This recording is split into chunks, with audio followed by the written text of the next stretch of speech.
السلام عليكم ورحمه الله تعالى وبركاته اعزائي المشاهدين. في هذه الحلقه غادي نوريكم كيفاش تصاوبوا مكبر الصوت او باف في الهواتف النقاله اللي كنستعملوه.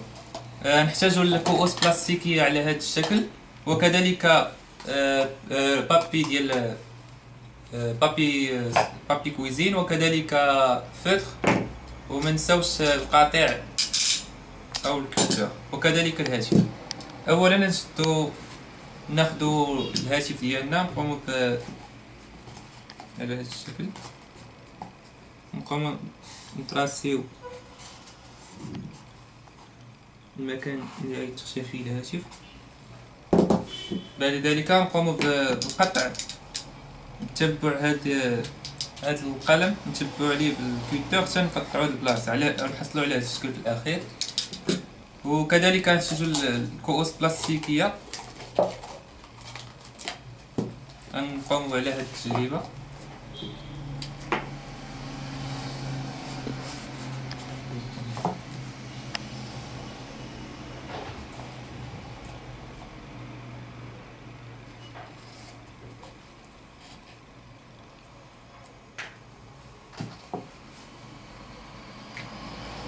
نقومو كذلك بتقطيع هذه الدائره بشويه علينا باش منزربوش.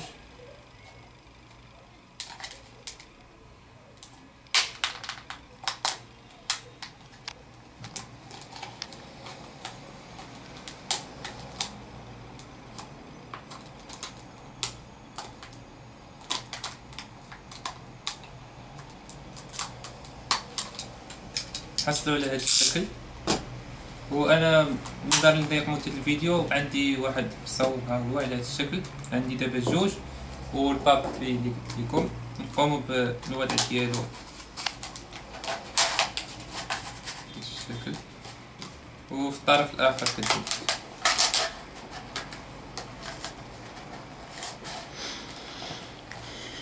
نقوموا وهكذا غيكون الباف موجود، ونقوموا بتجربة.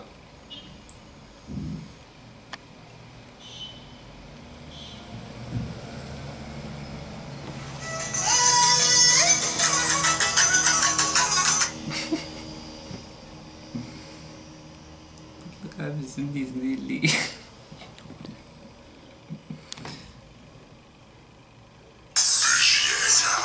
سمعوا معنا، شوفوا الفرق بين الصوت، شوفوا الصوت عادي وشوفوا الصوت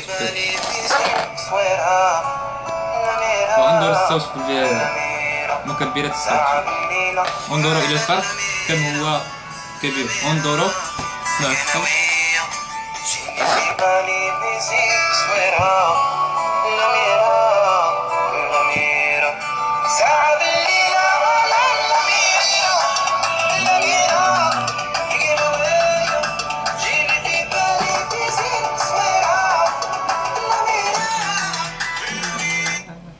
وهكذا اعزائي المشاهدين كنا قد انتهينا من الفيديو. كنتمنى تكون هذه الفكره نالت اعجابكم، وما تنساوش ديروا جيم للفيديو وتبارطاجيو مع اصحابكم. الى اللقاء في الحلقه القادمه ان شاء الله.